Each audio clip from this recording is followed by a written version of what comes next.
This week's blessing is not from John O'Donoghue, but from Grace.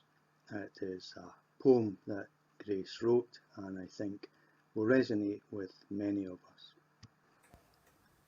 I know that Grace has a love for the metaphysical poets, those poets who capture our emotions with such evocative images.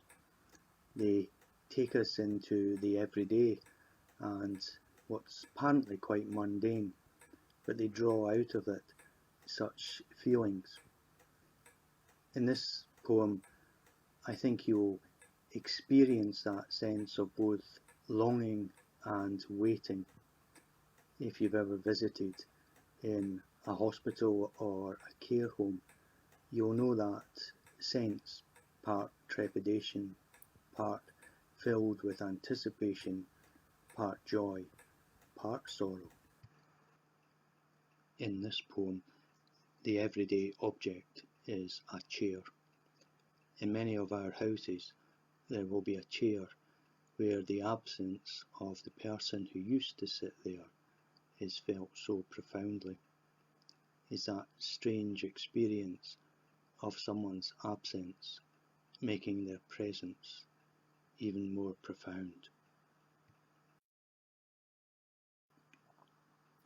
It takes one event, one phone call, one decision for our ordered and controlled worlds to be turned on their heads. There comes that time of waiting and longing, and many of us will have experienced it at its most intense by a hospital bed or in a care home. How many of you have longed for the opportunity to visit once again your loved ones in a care home, to sit by that chair or to sit together, to share, to reminisce, to know that feeling of longing, anticipation, of drawing from the past and of fears for the future.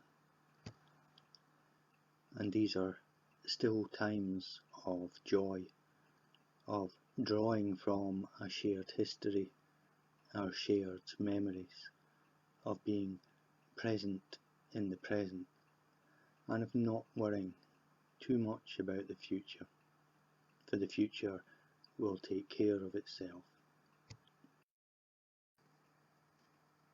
Grace's poem for lockdown. Sitting in the chair, waiting, restlessly, strange imaginings, eyes darting. Hello, dear. A smile, a kiss, a tight arm around my waist, pulling in for a giant hug. Don't go, you say. I won't go if you keep sitting in the chair, waiting. Please do, and don't go. A hymn for Grace's poem for lockdown, the most appropriate one seemed to me to be Abide with Me.